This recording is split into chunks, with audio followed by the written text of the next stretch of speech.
Muy buenas noches, bienvenidos al programa de cursos, el programa del Centro de Estudios Superiores Universitarios de la Universidad Mayor de San Simón, que semana tras semana los acompaña respecto a temas de actualidad. Hoy nos encontramos con la licenciada Carla Ascarrums, que nos va a conversar respecto a un proceso de investigación que se ha dado referente a lo que es el mundo del trabajo. Muy buenas noches, Carla.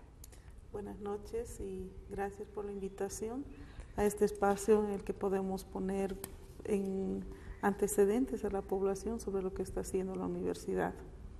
Bueno, inicialmente me gustaría nos comentes cuál ha sido la experiencia de investigación, cómo surge esta investigación referente a lo que es el mundo del trabajo. Bien, tenemos en la universidad los institutos de investigación. En este caso yo trabajo en el Instituto de Investigaciones en Ciencias Sociales y podemos realizar acuerdos de trabajo con instituciones del ámbito público como privado. En este caso tomamos contacto con la Fundación Abril. Había una inquietud sobre el tema laboral y la Fundación Abril tiene bastantes años de experiencia trabajando en el tema de los derechos laborales y demás. De esa manera hicimos inicialmente un acuerdo de trabajo para emprender esta investigación. A nosotros como instituto nos facilitó, por ejemplo, la relación que tienen, la experiencia que tienen y el contacto con los trabajadores, ¿no? Empezar de cero siempre es un poquito más difícil. Esa es una investigación que, como decía la licenciada Ascarrums, se ha llevado adelante en una alianza entre el Instituto de Investigaciones de Ciencias Sociales, el INCISO de la Universidad Mayor de San Simón y la Fundación Abril, y son 4 investigadores fundamentalmente que se han involucrado en este proceso: la licenciada Carla Ascarrums, el licenciado Víctor Hugo Calizaya, Eliana Quiñones y Gabriel Rodríguez, estos 2 últimos de la Fundación Abril. Ya entrando a lo que es el tema de la investigación, en realidad el mundo del trabajo es un tema muy apasionante y además tiene distintos componentes que hace fundamental el poder entender la realidad laboral en el país y fundamentalmente en esta investigación que trata del área metropolitana de Cochabamba. Carla, ¿cuáles son las particularidades que podrías destacar del mundo laboral hoy a partir de lo que ha sido el proceso investigativo? Ya, explicarles inicialmente que combinamos en este trabajo una encuesta que le hemos dirigido a 537 trabajadoras y trabajadores. También tuvimos varios encuentros en una especie de talleres, reuniones y entrevistas individuales, ¿no? Ha habido un acompañamiento, podemos decir, en todo el proceso de los trabajadores, porque desde el inicio, desde plantear los objetivos, los hemos consensuado y hemos tomado sus opiniones. ¿Bien? Entonces, podemos decir que el mundo laboral está compuesto por muchos jóvenes, porque el promedio de edad es de 37 años, ¿no es cierto? Y de esos jóvenes, los varones tienen 36 años y las mujeres tienen 38, es decir, que los varones entran más temprano a trabajar que las mujeres, ¿no?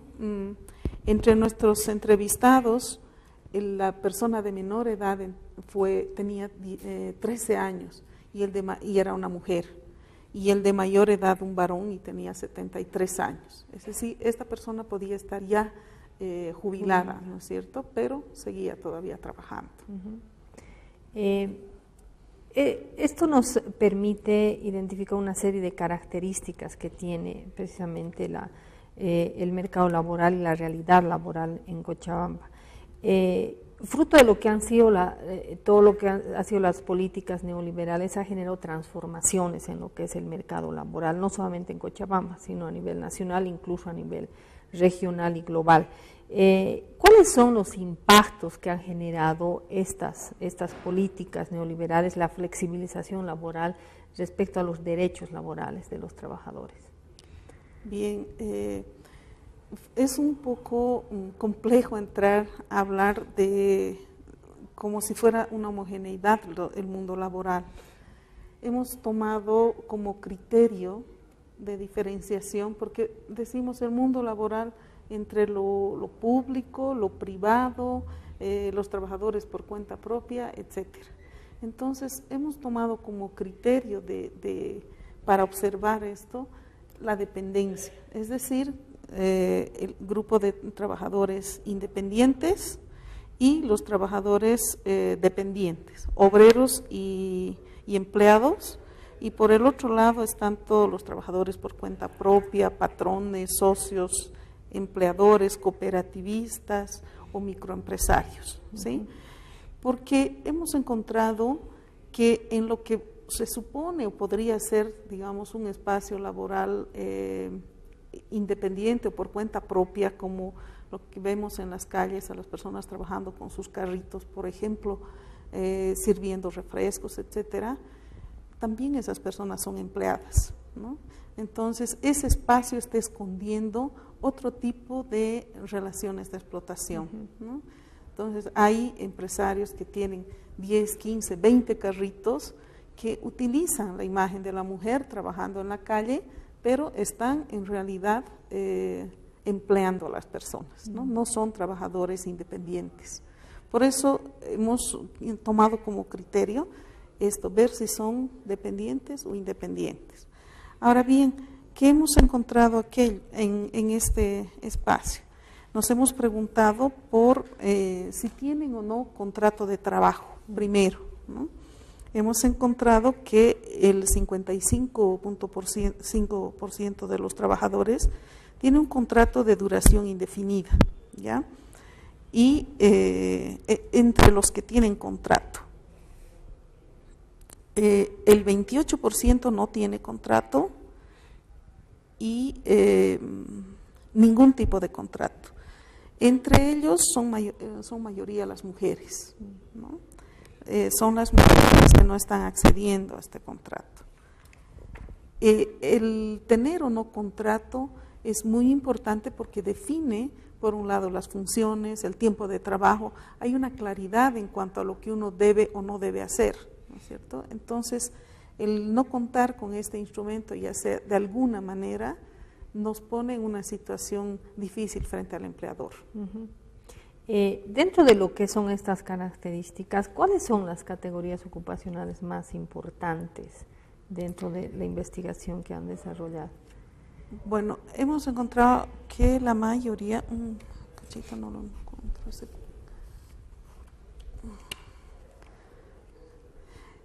hemos visto que los trabajadores dependientes, los obreros, los dependientes entre obreros y empleados son el 71% y el resto, el 28.6%, son independientes entre trabajadores por cuenta propia, como digo, profesionales independientes, patrones o empleadores, cooperativistas y trabajadores familiares. Hay una gran mayoría que son dependientes. Dependientes, es decir, como les explicaba, este mundo que parece ser de trabajadores independientes y demás, cuentapropistas, no es así, ¿no? Son personas que tienen un empleador. ¿Cuáles han sido las diferencias que ustedes, si es que han encontrado diferencias entre lo que son las condiciones laborales de hombres y mujeres? Bien, por ejemplo, si vemos las horas de trabajo que se dedica, hay una mayoría de varones trabajando más de 48 horas, es decir, inclusive los sábados, ¿ya? Y las mujeres tienen menos horas de trabajo, ¿ya? Ahora sí, lo que no perciben tanto hombres como mujeres es que más allá de las 8 horas de trabajo significa que deben tener una remuneración extra, ¿no es cierto? Trabajan horas extras ambos, tanto hombres como mujeres, pero no perciben como que debieran tener, porque se ha normalizado esta situación del exceso de horas de trabajo, más allá de las 8 horas, ¿ya? Ellos no identifican que hay una vulneración de sus de un derecho, por ejemplo, que simplemente podemos decir en las horas de trabajo que le dedicas, ¿no? Ahora, en horas de trabajo las mujeres trabajan menos horas, pienso yo que son por sus ocupaciones familiares, ¿no es cierto? Hay más hombres que están trabajando muchas más horas. Con relación al contrato, los hombres tienen más un contrato escrito que las mujeres. ¿Cuáles son las condiciones referentes? En cuanto al contrato, bien, en el contrato escrito, en ningún caso las mujeres son mayoría en el tema de tener o no disponer de contrato. Siempre las mujeres están en ningún caso, los hombres son mayoría en todos los casos, o sea, tienen contratos escritos, el 30.7% y el 17% las mujeres, entonces hay una diferencia abismal, ¿no es cierto? Entre los que tienen contrato verbal también son mayoría los varones, ¿no? Y que no tienen ningún contrato también son mayoría los varones, ¿ya? Es decir que en cuanto al tema del contrato, ambos están en la misma situación de vulneración de sus derechos, ¿no? Pero tal vez las mujeres con mayor situación de vulneración. No, porque en todos los casos son mayoría, solamente sí, las mujeres sí, porque en ningún caso son mayoría solamente cuando no tienen ningún contrato. Sí.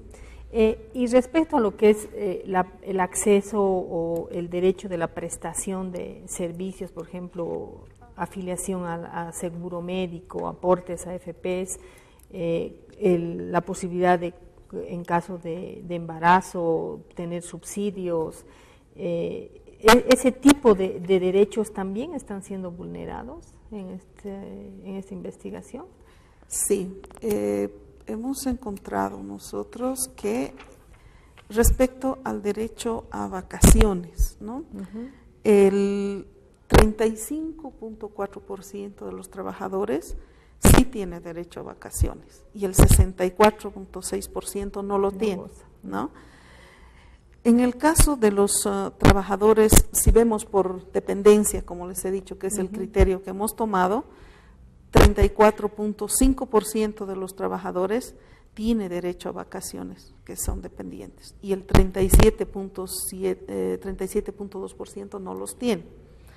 Entonces, hay entre los trabajadores por cuenta propia, hay una tendencia a ellos mismos procurarse algunos derechos laborales, ¿no? Reconocerse a sí mismos. Por ejemplo, en el caso del aporte a las AFPs. Esto es importante, quiere decir que los trabajadores están empezando a aportar. Hay un 44.9% de trabajadores que aportan a las AFPs. ¿De los dependientes? De todos, del conjunto. Y del total son 43.2% entre aquellos que son dependientes que sí aportan y 44.9% el total. 1.7% de los trabajadores independientes está aportando a las AFPs, ¿no? Entonces, es posible que esto tenga que ver con que hay ya un interés y una posibilidad de hacerlo. Uno puede ir independientemente, inscribirse a la AFP y empezar a hacer sus aportes. Una gran mayoría de los independientes no hace esos aportes. No lo hace, pero hay un pequeño porcentaje que está empezando a hacerlo, ¿no? En cuanto al tema del aguinaldo, el 56% de los trabajadores percibe aguinaldo, ¿ya? De ellos, 52.3% son dependientes, o sea, obreros o empleados. Y el resto, que es 4.1%, es independiente, ¿no? Que esto se puede entender cuando fin de año incrementan los costos, por ejemplo, del transporte, ¿no? Hay que pagar un poco más en el taxi, hay que pagar un poco más por esto o por aquello, ¿no? Entonces ahí están captando para hacerse su propio aguinaldo, podemos decir. Con relación a subsidios, ¿se está cumpliendo ese ¿Es obligación laboral que tienen los empleadores? Está de la misma manera, el seguro de salud primero iremos, que hay un 56.4% de trabajadores que accede a seguro de salud. De ellos el 41.7% son obreros y empleados. El 3.5% son trabajadores independientes, podemos decir, ¿no? Pero es interesante ver que hay una modalidad que ha surgido y es el seguro contra accidentes, ¿no? Por ejemplo, entre los que trabajan en microempresas, en el servicio público, en el ámbito público por las alcaldías y demás, EMABRAS, EMAPAS y otros sectores, ellos acceden a un seguro contra accidentes, porque es un requisito para su contratación. Entonces, este seguro contra accidentes está reemplazando al seguro de salud que tiene. Es un seguro que el trabajador tiene que adquirir. Tiene que adquirirlo, pagarse, ¿no es cierto? No va de parte de la empresa, no hay aporte patronal en eso, ¿no? Pero que les está permitiendo por lo menos tener en cierta medida exactamente un servicio de salud. Ajá. El acceso a subsidio de lactancia, podemos decir, es el que menor cobertura tiene. Alcanza solo al 31.7%, ¿ya? Y eso está solamente en el ámbito de los trabajadores que son dependientes, ¿no? Obreros y empleados. Respecto a un poco, quisiera nos comentes, además de ver esto de las condiciones laborales, la investigación también a partir de la encuesta, identificado las condiciones sociales que tienen los trabajadores en el área metropolitana de Cochabamba. ¿Nos podrías comentar algo acerca de estos hallazgos con relación a las condiciones sociales? Bien, nos preguntamos cómo están viviendo los trabajadores. El capítulo se llama Condiciones de vida. Y un poco observamos las características de la familia de los trabajadores, con quienes viven, el número de dependientes que tienen, etcétera, ¿no? Y para poder hacer una evaluación de esas condiciones de vida, vimos por conveniente analizar el acceso a servicios básicos, es decir, las formas de acceso al agua, el acceso al alcantarillado y la disponibilidad de un ambiente para cocinar y la propiedad de la vivienda. ¿Sí? Esas tres cosas. Y hemos hecho una suerte de tabla de calificación. Hemos dicho óptimo cuando tienes todas las vivienda propia, accedes a red de agua potable, tienes alcantarillado o cámara séptica y tienes disponibilidad de un ambiente, espacio para cocinar. Y así hemos obtenido una calificación, está en el espacio contrario cuando careces de todo ello, ¿no? Claro. Vivienda no propia, accedes al agua por cisterna o por cisterna, etcétera. No por se elimina las aguas servidas a un pozo ciego y no tienes ambiente de cocina, ¿no? Entonces, en esos dos extremos hemos visto y tenemos unos puntos medios, ¿no? Y hemos calificado óptimo, aceptable, regular y deficiente, esos tres niveles. Y hemos encontrado que el 46.5% está en condiciones aceptables, es decir, que hay mejoras en las condiciones de vida. Y eso es explicable por también la política social, ¿no es cierto? Hay mejoras en los barrios, hay mejoras en los servicios básicos, etcétera, ¿no? Y por un lado esto, pero por otro también las propias estrategias de los trabajadores, ¿no? Hay varias personas de una familia que están trabajando, ¿no? Combinando estudios con trabajo, etcétera. Entonces son estas estrategias, podemos decir, de los trabajadores, más esta política que se ha implementado, que están mejorando las condiciones de vida a pesar de estas deficiencias, podemos decir, en cuanto a acceso a derechos laborales. Ya para ir cerrando, Carla, ¿cuáles serían entonces los niveles de precarización laboral que desnudaría la investigación? Bien, intentamos hacer una suerte de indicador que tenga en cuenta, por un lado hemos tomado en cuenta el acceso a los derechos laborales, es decir, acceso a todos los derechos laborales, acceso entre 2 y 4 derechos laborales y que no tenga ningún derecho laboral. Luego hemos observado los ingresos, ¿no?